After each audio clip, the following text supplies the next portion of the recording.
Merci pour votre présence. Nous allons continuer notre série Traces, où nous suivons des traces de Jésus dans le livre de Marc.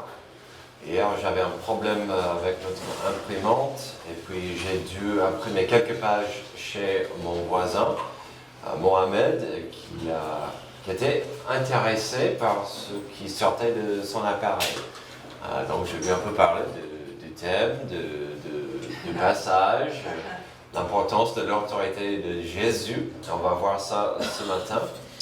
Alors, si nous allons suivre des pas de Jésus dans son ministère, ça veut dire que parfois, nous allons nous trouver dans des endroits bizarres ou dans des situations presque pénibles ou au moins compliquées dans nos passages. Tel sera le début du chapitre 5, où nous verrons que peut-être des disciples n'avaient pas tort quand ils n'avaient pas une grande envie de partir là-bas. On a vu ça la semaine dernière. Probablement, les disciples n'avaient pas envie d'aller dans ce qu'on appelait la décapole. Et, Martin, est-ce que tu peux mettre la lumière, s'il te plaît? Et donc, on verra pourquoi. Aujourd'hui, les disciples n'avaient pas envie d'aller dans un endroit comme ça. Nous découvrirons ce matin pas mal de contrastes. Je vous propose qu'un des plus grands contrastes sera la tension forte entre Jésus-Christ, la lumière du monde, dans un lieu où régnait l'obscurité. La lumière et l'obscurité. C'est une ancienne histoire avec des parallèles forts dans l'histoire de notre planète. Ce n'est pas par hasard que Genèse 1 commence avec la création du monde, mais qu'est-ce que nous avons quand on voit ce passage? Au début. Comment ça commence? Au début, il n'y avait rien sinon l'obscurité. Verset 1 de Genèse 1, au commencement, Dieu créa le ciel et la terre. La terre n'était que chaos et vide. Il y avait des ténèbres à la surface de l'abîme et l'Esprit de Dieu planait au-dessous de l'eau. Dieu dit qu'il y ait de la lumière et il y eut de la lumière. Dieu vit que la lumière était bonne et sépara la lumière des ténèbres. Dieu appela la lumière jour et les ténèbres nuit. Il y eut un soir, il y eut un matin, ce fut le premier jour. Donc, dès le début, on voit ce contraste, obscurité, lumière. Ce n'est pas par hasard que Jean a commencé son évangile en appuyant sur ces versets de Genèse 1. J'ai toujours apprécié ce que Jean a fait. Il a appuyé fort sur Genèse 1. Jean 1, au commencement, la parole existait déjà. Et si vous continuez, il parle vraiment de Jésus. La parole existait, la parole était avec Dieu et la parole était Dieu. Elle était au commencement avec Dieu. Tout a été fait par elle et rien de ce qui a été fait n'a été fait sans elle. En elle, il y avait la vie et cette vie était la lumière des êtres humains. La lumière brille dans les ténèbres et les ténèbres ne l'ont pas accueillie. Alors, je n'étais pas là tout à l'heure, mais je pense que peut-être vous avez vu cette notion d'un créateur. Quand on parle d'évolution, des origines de l'humanité. Mais cette dernière phrase est dure. Les ténèbres ne l'ont pas accueilli. Gardez cette phrase en tête lorsque nous avançons dans les pas de Jésus au chapitre 5. Les ténèbres ne voulaient pas de Jésus. Car notre thème du jour sera ceci. Quand Dieu n'est pas le bienvenu. On parle de l'obscurité, la lumière, et quand Dieu n'est pas le bienvenu. J'ai choisi ce thème avant que la France s'éclate ces dernières nuits. Alors, il me semble que nous vivons dans un tel monde aujourd'hui où Dieu n'est pas le bienvenu. Encore, ce n'était pas fait exprès, mais pendant notre leçon de ce matin, au Proverbe, on parlait des proverbes qui parlent de notre relation Dieu et l'homme. Et que ce qui pourrait arriver quand l'homme ne veut pas de Dieu dans sa vie. Et donc, quelques proverbes que j'ai lus aux ados ce matin. Encore, c'était déjà dans ma leçon, ce n'était pas exprès. Mais dites-moi si ça vous parle. Proverbe 22, 15. La folie est attachée au cœur de l'enfant. Le bâton de la discipline l'éloignera de lui. Ouf. Proverbe 29, 15. Le bâton et le reproche procurent la sagesse, tandis que l'enfant livré à lui-même fait honte à sa mère. Je pense que c'est juste de dire qu'il y a un manque de discipline parentale dans nos rues dernièrement. Mais ça, c'était la leçon de 10 heures. Continuons avec notre message en Marc. Au chapitre 5, nous trouverons Jésus, la lumière du monde, face à une résistance qui vient de l'influence des ténèbres. Commençons avec les 3 premiers versets qui vont nous introduire cette atmosphère maléfique et sombre.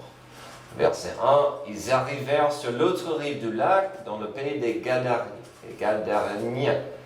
Dès que Jésus fut hors de la barque, un homme vint à sa rencontre. Il sortait des tombeaux et il était animé par un esprit impur. Alors, voici la scène. L'accueil que recevait Jésus était unique, brusque, quasiment brutal. On a un homme possédé qui vient directement à Jésus. Alors, c'est quelque chose. Alors, qu'aurons-nous dans ce passage? Quand Dieu n'est pas le bienvenu, il peut y avoir d'abord une manifestation du mal. Encore, je pense que cette notion, certaines des choses que nous allons voir vont nous parler aujourd'hui. Des manifestations du mal. Verset 3. Cet homme habitait dans les tombeaux et personne ne pouvait plus l'attacher, même avec une chaîne. En effet, souvent on l'avait attaché avec des fers aux pieds et des chaînes, mais il avait cassé les chaînes et brisé les fers. Et personne n'avait la force de le maîtriser. Il était sans cesse nuit et jour dans les tombeaux et sur les montagnes. Il criait et se blessait lui-même avec des pierres. Quelle manifestation du mal! Ça fait peur. C'est violent. On voit une puissance surnaturelle. On voit quelque chose qui n'est pas normal. Voyons ce qu'il y a ici, puis on peut imaginer d'autres détails importants. D'abord, il habitait dans les tombeaux. Je vous rappelle qu'à l'époque, ils mettaient des corps dans des cavernes et dans des grottes. Normalement, il s'agissait d'un endroit spécial pour ça. Ce n'était pas un endroit propre, ce n'était pas un espace sain pour des gens d'y aller. D'accord? Donc, on dirait aux gosses, ne jouez pas par là, parce que c'est la cimetière où sont des corps. À mon avis, c'était un peu un endroit qui faisait peur, un endroit où on ne jouait pas. Et puis cet homme, c'est là où il habitait. C'était son demeure. L'ironie. Le verset 4 nous montre qu'il y avait un intérêt par certains de pouvoir maîtriser le monsieur. Les raisons sont nombreuses pourquoi ils ont essayé de le maîtriser, mais on n'a pas de raisons. Mais on peut imaginer quelques raisons. D'abord, est-ce qu'il était une menace pour les gens qui passaient par là? C'est possible. Est-ce qu'il faisait peur aux gens qui passaient par là? Ça, c'est clair. Parce qu'il avait cette puissance incroyable. Il pouvait faire du mal aux autres. Il avait il était hors de contrôle. Quand quelqu'un a une puissance incroyable, on a peur. Et puis, il hantait, il était vraiment une source de peur. Mais quand je pensais à ce passage, je me suis dit, mince, à mon avis, ce monsieur a fait des gens qui l'aimaient. Les gens qui appréciaient qui il était avant. Il avait de la famille. Et donc ils ont dit, est-ce qu'on peut faire une petite intervention? Est-ce qu'on peut l'aider? Si on le maîtrise et on met dans les fers, dans les chaînes, peut-être on peut l'aider. Parce qu'il fait mal à lui-même, il fait peur aux autres, et donc on a essayé quand même de l'obliger de se calmer. Rien n'était possible. C'était vraiment une catastrophe. Donc on peut imaginer beaucoup de raisons pour lesquelles les gens ont essayé de maîtriser ce problème. Le verset 5 nous montre qu'après des efforts et des missions de sauvetage, ça n'a rien donné. Verset 5, il était sans cesse, nuit et jour, dans les tombeaux et sur les montagnes, il criait et se blessait lui-même avec des pierres. Ce pauvre homme, il allait mal. L'homme enchaîné dans son propre corps souffrait terriblement. Il n'était plus enchaîné par l'homme, il était enchaîné par le diable et il faisait du mal à lui-même. Quelle histoire triste. Alors, parfois il faut pas trop se jeter dans des applications, mais on peut voir quand même quelques applications de ça aujourd'hui. Les gens qui sont enchaînés, qui se font du mal par leurs addictions quelconques. Et donc, on voit cette notion de des gens qui sont parfois des prisonniers. Alors, quelle triste manifestation du mal. Le péché détruit tout ce qu'il touche. Je dis ça souvent. Parfois, c'est un processus lent.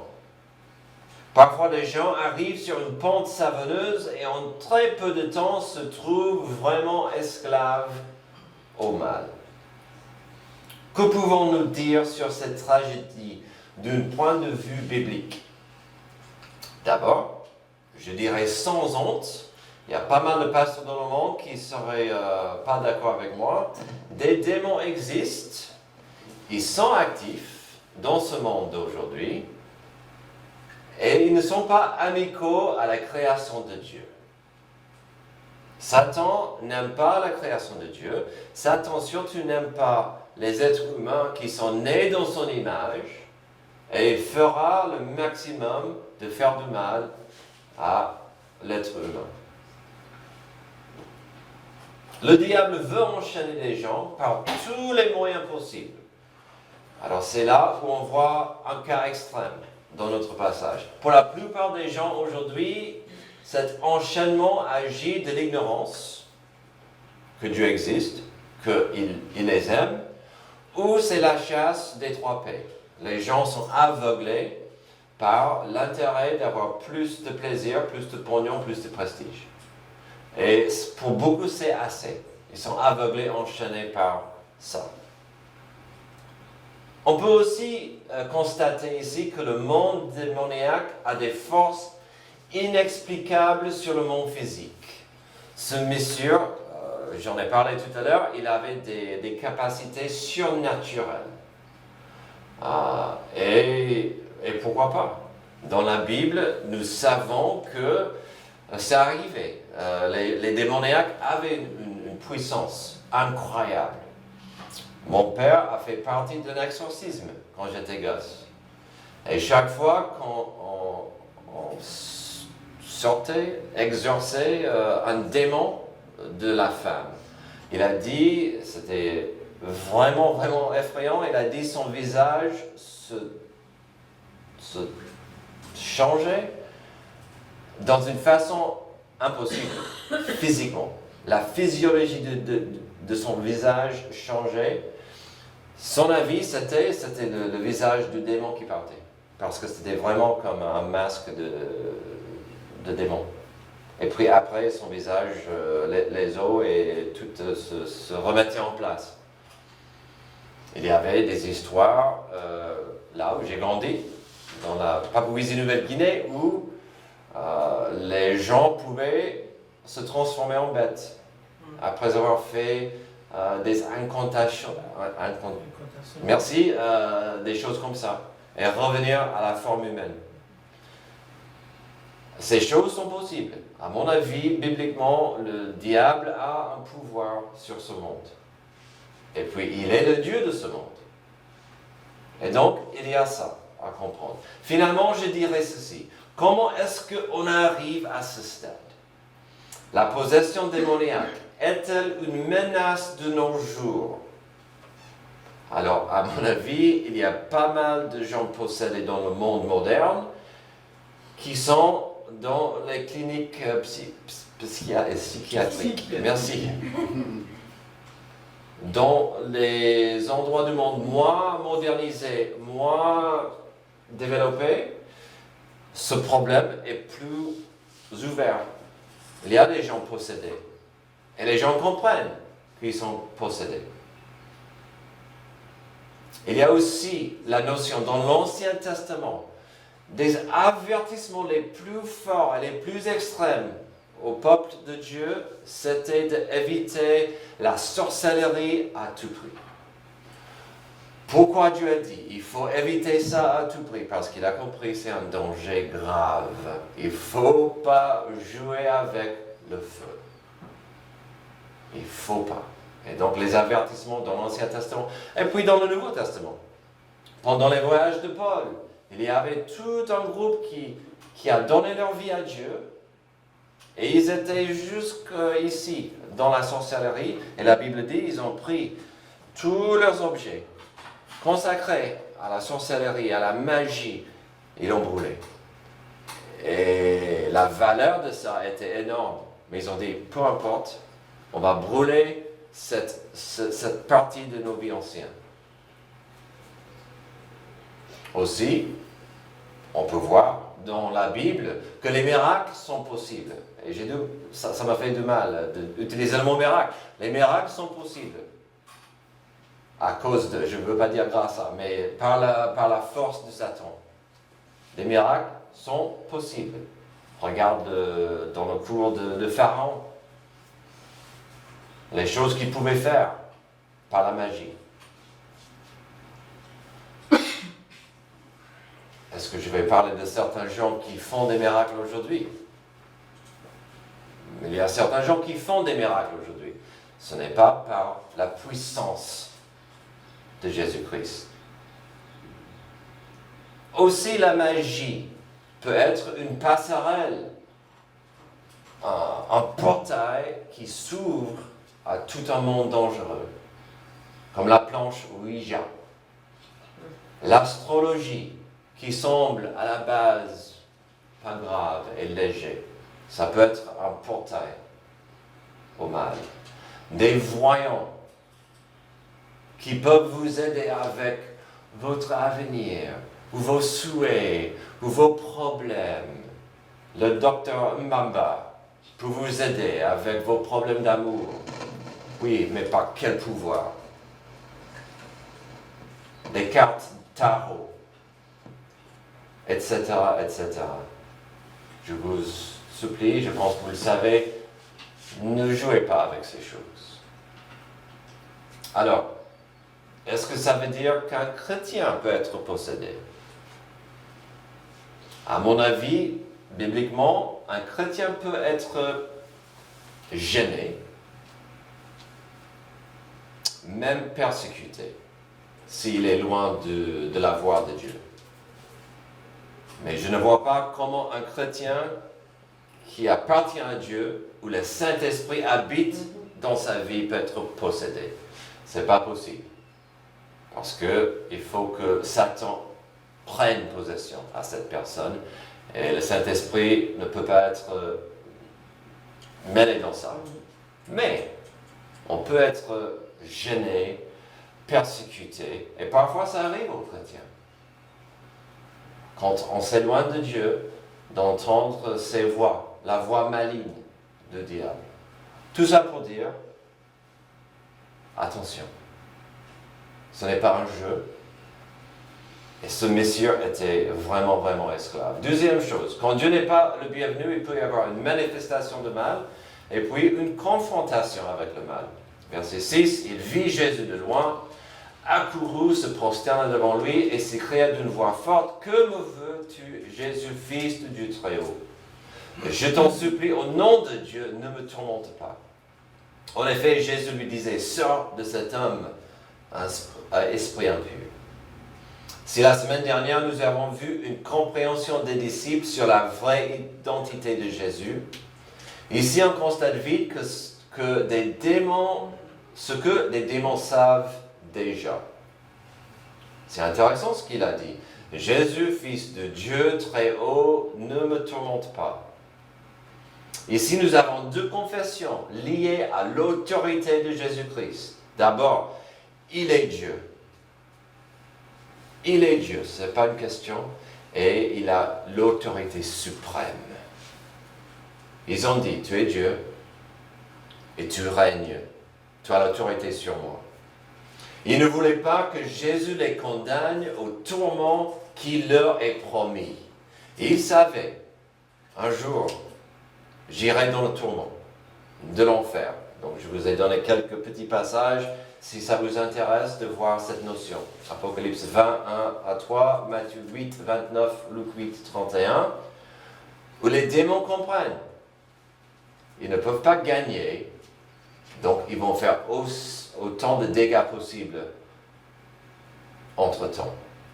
Verset 9, il lui demanda, quel est ton nom?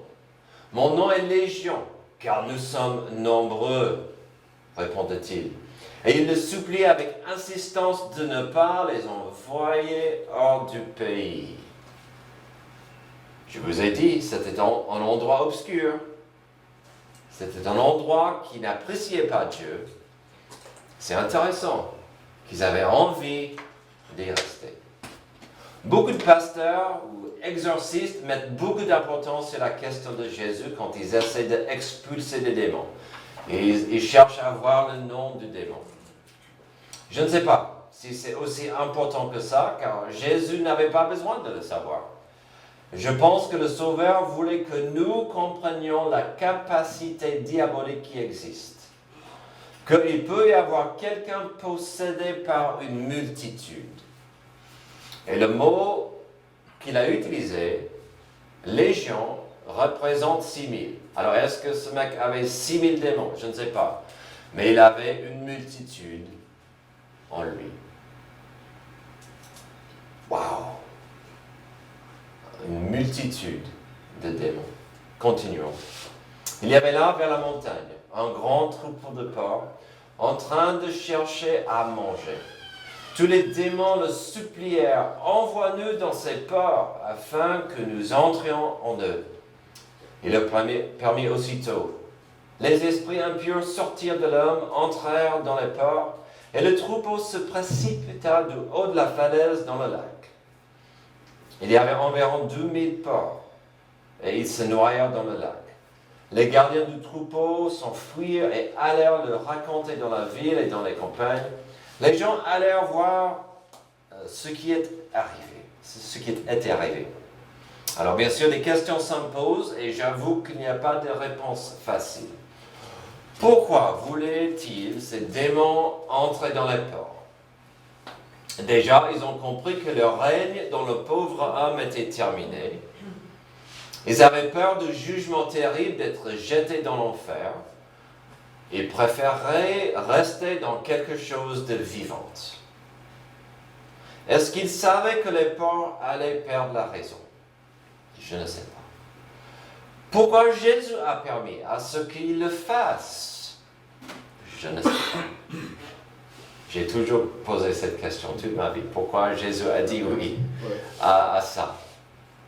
Certains suggèrent qu'ils savaient, les démons savaient qu'ils étaient fichus et qu'avant de passer à leur jugement final, ils voulaient détruire des biens des gens. C'est tout à fait possible. Mais dans ce cas, pourquoi Jésus l'a permis? Comme j'ai dit, je ne sais pas. Certains suggèrent que Jésus voulait envoyer un message aux citoyens, aux gens alentours. Alors, si le peuple autour était des Juifs, ils étaient loin de penser à Dieu et à sa loi s'ils tenaient des porcs. Si le peuple autour n'était pas des Juifs, peut-être Jésus voulait envoyer un message à ce peuple étranger qui devait montrer plus de respect à Yahvé et à sa loi et à ses attentes. Et de garder des porcs aller contre la loi de Dieu. Une sorte de preuve, et je trouve ça pas mal, assez logique. C'était une sorte de preuve que Jésus était plus fort que leurs coutumes étrangères. Comme j'ai expliqué la semaine dernière, cet endroit était rempli de gens qui ont tourné le dos à Yahvé et s'ouvriraient aux dieux étrangers, y compris des esprits maléfiques. Et donc ça se voit, le résultat. Et donc Jésus voulait montrer plus puissant que vos dieux et vos coutumes. De toute façon, la nouvelle s'est répandue vite. Qu'il y a eu une confrontation entre les démoniaques et Jésus-Christ. Le résultat était incroyable et quasiment inimaginable, et donc cela nous mène à la suite. Quand Dieu n'est pas le bienvenu, il peut y avoir une manifestation du mal, une confrontation avec le mal, heureusement, et enfin, une libération du mal. Verset 15. Ils vinrent vers Jésus et virent le démoniaque, celui qui avait eu la légion de démons, et j'aime bien les prochains mots, assis, habillé et dans son bon sens. Et ça, ce n'est pas une image de la rédemption de Dieu et la grâce de Dieu. Habillé, calme, il a trouvé son esprit sain. Ils furent saisis de frayeur. Ceux qui avaient été témoins de la scène leur racontèrent ce qui était arrivé aux démoniaques et aux porcs. On va s'arrêter ici pour un petit moment, car nous voyons ici le but du passage. Oui, Jésus devait s'affronter aux forces du mal. Oui, Jésus a prouvé son autorité encore sur le diable et ses démons. Et la semaine dernière, on a vu sur la création elle-même. Il a prouvé son autorité sur les efforts humains de trouver une solution à un problème spirituel. Mais plus important que tout cela, Jésus voulait montrer l'importance de sauver ceux qui étaient perdus. Est-ce que vous vous rendez compte? Quand Jésus a dit « Allons de l'autre côté du lac », c'était pour sauver une personne. Pour sauver une personne qui n'avait aucun espoir, aucune possibilité, aucune joie. Cette personne qui n'avait aucune sortie de secours, quelqu'un qui, dans ses chaînes et sa prison, voulait le salut miraculeux de Dieu. Je sais que vous avez remarqué la différence en lui, mais ça vaut un deuxième regard. Pour ceux qui le connaissaient avant, imaginez le contraste de voir cet homme assis, calme, dans son propre esprit. Pour ceux qui ont essayé de le maîtriser et l'enchaîner, qu'est-ce qu'ils voyaient? Là où nous avons échoué, Jésus a gagné. Puis le verset 16 devait être pour tout le monde une histoire joyeuse et une fête de victoire. Vous vous rendez compte? Le verset 16 devrait être une fête. Ceux qui avaient été témoins de la scène leur racontèrent ce qui était arrivé aux démoniaques et aux porcs. Ça devrait être un témoignage incroyable. Venez écouter. Ils sont venus écouter. Mais, les faits n'étaient pas de tout ça. C'était quoi les faits? Verset 17. Alors, ils se mirent à supplier Jésus de quitter leur territoire. Encore, ça ne dit pas pourquoi, mais il peut y avoir un tas de raisons. Ils sont tous tristes. Ils avaient peur, mais pas la peur correcte de Jésus. Parce qu'il représentait la puissance divine qui chassait le mal. Et eux, ils étaient trop à l'aise avec leur coutume. Ils étaient trop à l'aise avec leur façon de faire les choses. Ils ne voulaient pas être redevables devant Jésus, le Fils de Dieu, Emmanuel, Dieu parmi eux. Terminons encore avec un aperçu de pourquoi Jésus est allé à la Décapole. Comme j'ai dit, c'était bien sûr pour enseigner des choses aux disciples et aux autres, mais c'était surtout pour sauver ceux qui étaient perdus. Qui peut dire ou prédire l'impact que la rédemption de Dieu aura sur une personne? On ne sait jamais. Qui peut dire sur ce que la grâce de Dieu, l'impact, ça aura sur une personne? Qui aurait deviné que Dieu pouvait faire avec Saul, le pharisien. On ne peut jamais imaginer ce que Dieu peut faire avec vous dans l'avenir. Verset 18. Comme il montait dans la barque, celui qui avait été démoniaque le suppliait, demandant à l'accompagner. Jésus ne lui permet pas, mais lui dit, va dans ta maison, vers les tiens, et raconte-leur tout ce que le Seigneur a fait pour toi, comment il a eu pitié de toi. Je sais que je parle souvent de l'importance d'être un disciple de Jésus-Christ, mais un des premiers pas d'un disciple, c'est de comprendre l'importance de la différence de qui j'étais avant Jésus et qui je suis aujourd'hui avec Jésus. Et il a compris cette différence. Et donc, qu'est-ce qu'il voulait faire? Il voulait suivre Jésus. C'est beau, c'est magnifique. Il a tout compris. Il était perdu, il était esclave, il était enchaîné par le diable. Du coup, il voulait suivre son nouveau maître dans la joie.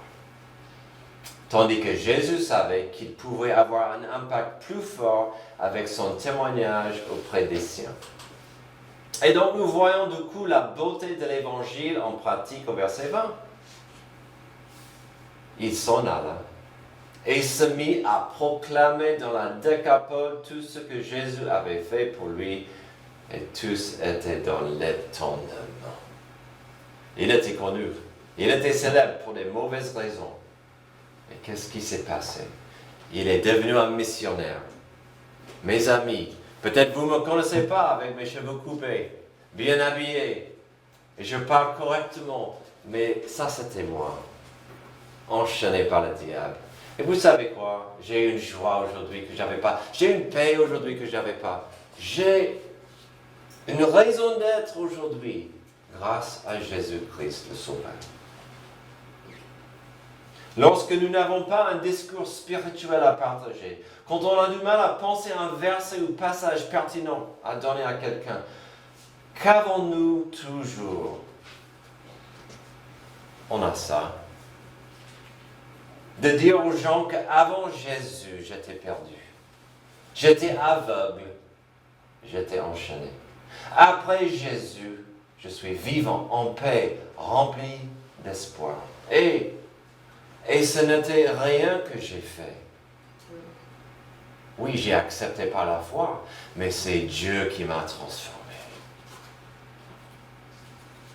C'est ça la grâce. Le miracle de cette transformation vient de l'amour et la grâce de Dieu.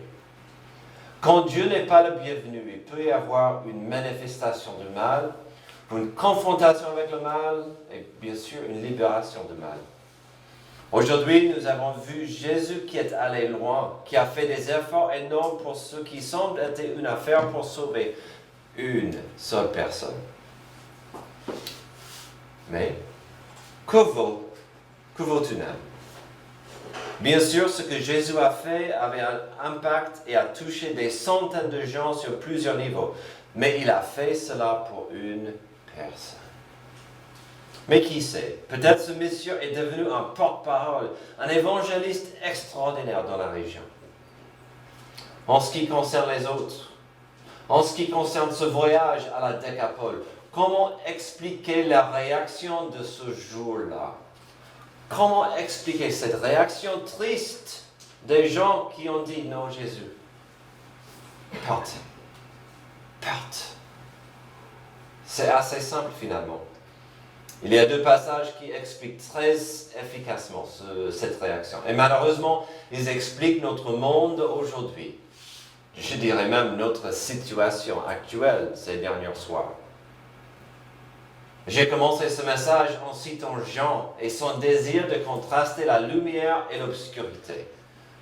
Voici ce qu'il a dit à Jean 3, 19 à 21. Voici quel est ce jugement. La lumière est venue dans le monde et les hommes ont préféré les ténèbres à la lumière. Pourquoi?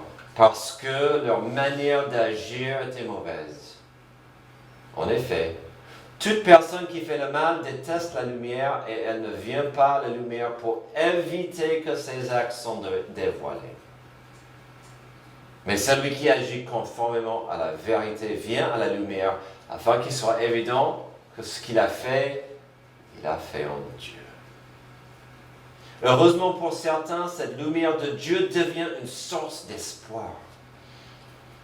On arrive à la saisir par la foi comme notre démoniaque.